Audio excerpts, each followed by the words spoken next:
பொன்னியின் செல்வன்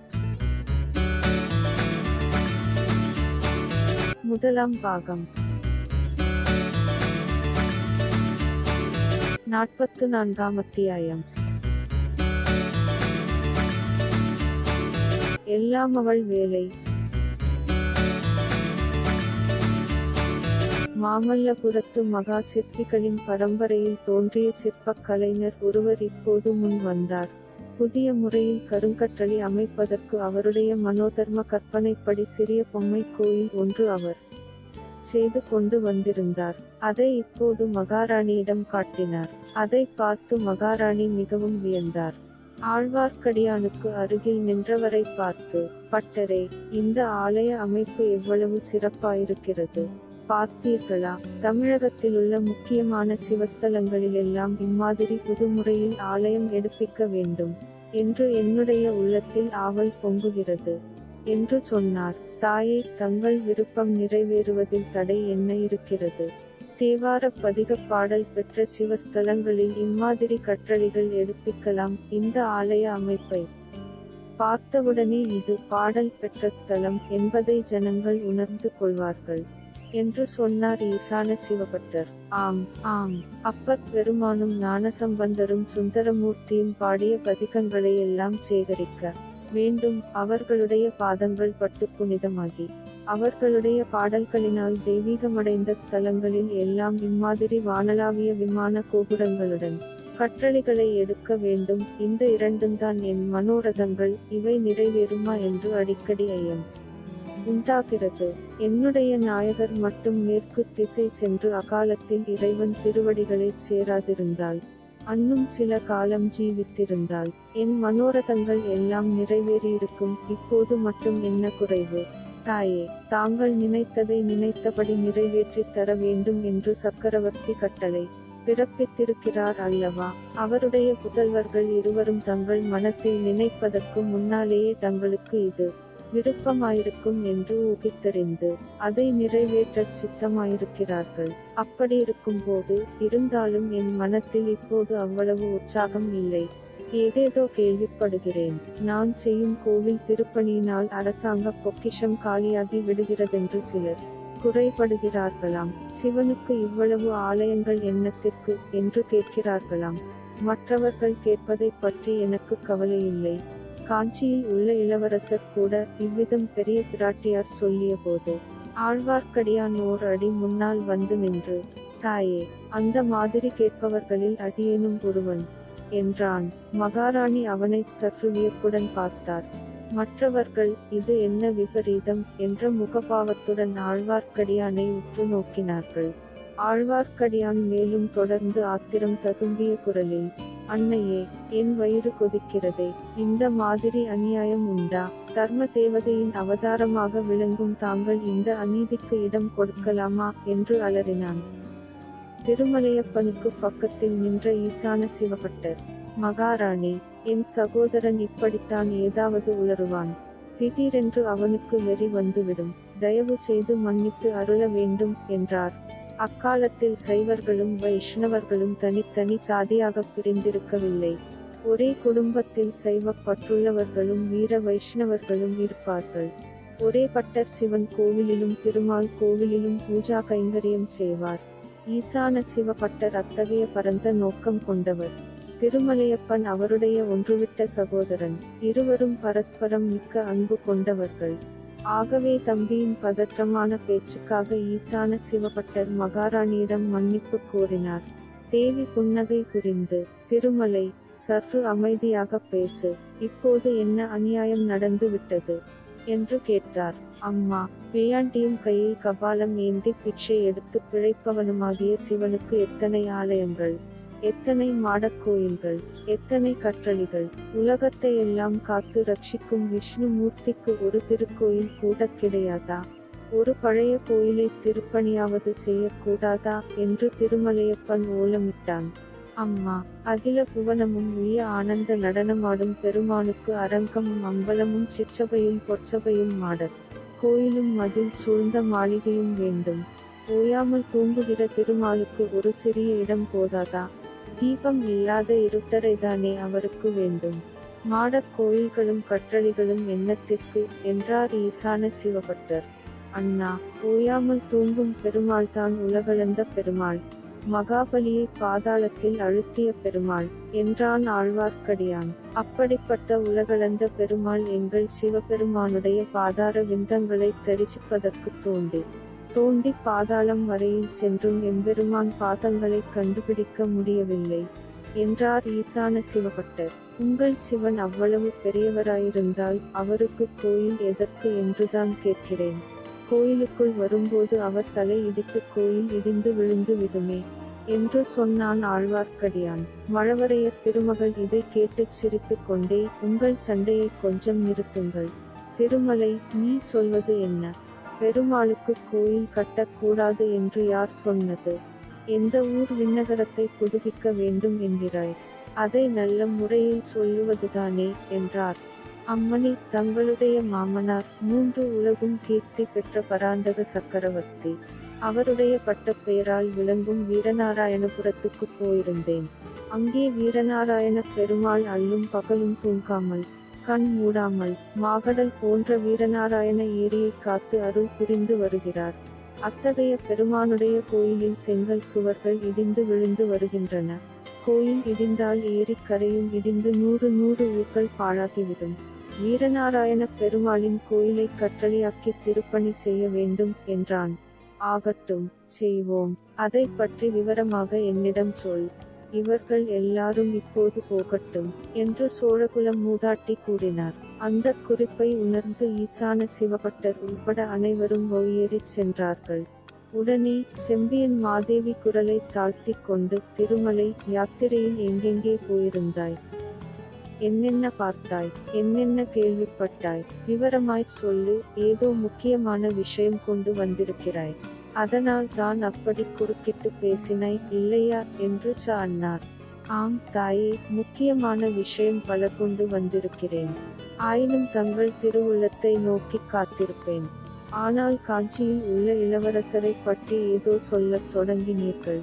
அதற்காகவே தடை செய்தேன். சற்று முன் இங்கே இருந்தவர்களில் உண்மையானவர் யார்? ஒற்றர் யார் என்று யாருக்கு தெரியும்? நாட்டில் எத்தனையோ விபரீதங்கள் நிகழ்ந்து வருகின்றன. எப்போது யாரால் என்ன துரோகம் நடக்கும் என்று சொல்வதற்கில்லை என்றான் திருமலையப்பன். பெரிய பிராட்டி பெருமூச்சு எறிந்தார். ஒரு குடும்பத்தைச் சேர்ந்தவர்கள், இரத்த பாசம் உள்ளவர்கள், ஒருவரையொருவர் சந்தேகிக்கும்படி ஆகிவிட்டது. ஆதித்த கரிகாலன் ஒரு காலத்தில் என்னிடம் எவ்வளவு விசுவாசம் வைத்திருந்தான். சொந்த தாயைக் காட்டிலும் 100 மடங்கு அன்பும் மரியாதையும் கொண்டிருந்தானே, அவன் கூடவல்லவா என் பேரில் ஐயுறும்படி ஆகிவிட்டது. திருமலை, என் நாயகருடன் நானும் இந்த மண்ணுலகை விட்டு போயிருந்தால் எவ்வளவு நன்றாயிருக்கும். என்னை வரக்கூடாதென்று தடுத்து விட்டாரே. இங்கே செய்ய வேண்டிய பணிகளையும் கொடுத்து விட்டல்லவா போய்விட்டார். என்ன துர்ப்பாக்கியசாலி நான் என்றார். அம்மா, தங்கள் பதி முக்காலமும் உணர்ந்த மகான். கலியுகத்தில் ஜனக மகாராஜாவைப் போல் இந்த சோழ சிம்மாசனத்தில் வீற்றிருந்தார். தங்களை இருக்கும்படி அவர் சொல்லி போனது இந்த நாடு செய்த பாக்கியம். 100 ஆண்டாக பல்கிப் பெருகிவரும் இந்த சோழ பேரரசு சகோதரச் சண்டையினால் நசித்து நாசமாகாமல் காப்பாற்றும் பொறுப்பு தங்களைச் சார்ந்தது. தங்களாலே தான் அது முடியக்கூடியது எனக்குத் தோன்றவில்லை. என் சொந்த மகன் நான் சொல்வதை கேட்கவில்லை என்று ஏற்பட்ட பிறகு மற்றவர்களை நான் எப்படி இப்படுத்த முடியும்? இருக்கட்டும், ஒற்றர்களை பற்றி சொன்னாயே, இங்கே யார் ஒற்றர்களை அனுப்பியிருக்க முடியும்? இளவரசன் ஆதித்த கரிகாலன் அனுப்பியிருப்பான் என்று நினைக்கிறாயா? என் பேரில் அவனுக்கு அவ்வளவு அவநம்பிக்கை வந்துவிட்டதா என்றார் சிவபக்த சிரோமணியான மாதரசி. என்னுடைய 2 காதினாலும் கேட்டேன் தாயே. இல்லாவிட்டால் இளவரசர் கரிகால தங்கள் பேரில் ஐயப்படுவார் என்பதை நான் ஒரு நாளும் நம்பியிருக்க மாட்டேன். என்ன கேட்டாய்? திருமலை, உன் காதினால் என்ன கேட்டாய்? மாமல்லபுரத்து கற்கோயில் ஒன்றின் அருகில் உட்கார்ந்து அவர்கள் பேசிக் கொண்டிருந்ததை கேட்டேன். அவர்கள் என்றால் யார்? இளவரசர் ஆதித்த கரிகாலர் 1, திருக்கோவலூர் மலையமான் 2, பல்லவ பார்த்திபேந்திரன் 3. இவர்கள் மூவரும் பேசிக் கொண்டிருந்தார்கள். இருளடைந்த கற்கோயிலுக்குள் நான் மறைந்திருந்து கேட்டேன். மலையமானும் பார்த்திபேந்திரனும் வெகு ஆத்திரமாக பேசினார்கள். 2 பழுவேட்டரையர்களும் தங்கள் குமாரர் மதுராந்தகத்தேவரும் சேர்ந்து சதி செய்து சக்கரவர்த்தியை சிறைப்படுத்தி வைத்திருக்கிறார்களாம். அதில் தங்களுக்கும் சம்பந்தம் இருக்கத்தான் வேண்டும் என்று மலையமான் கூறினான். அதை மற்றவர்கள் ஆமோதித்தார்கள். தஞ்சாவூர் மீது படையெடுத்துச் சென்று சக்கரவர்த்தியை விடுவித்துக் கொண்டு வர வேண்டும் என்று பார்த்திபேந்திரன் சொன்னான். அதையும் மற்ற இருவரும் ஆமோதித்தார்கள்.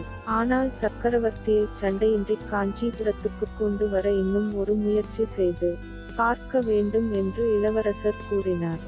அதன் பேரில் சக்கரவர்த்திக்கு ஓலை எழுதி ஒரு தூதனிடம் கொடுத்து அனுப்ப தீர்மானித்தார்கள். அந்த தூதன் யார் என்பதையும் நான் கண்டு கொண்டேன். அவன் சாதாரண தூதன் அல்ல, மகா சாமர்த்தியசாலி, வீர பராக்கிரமசாலி.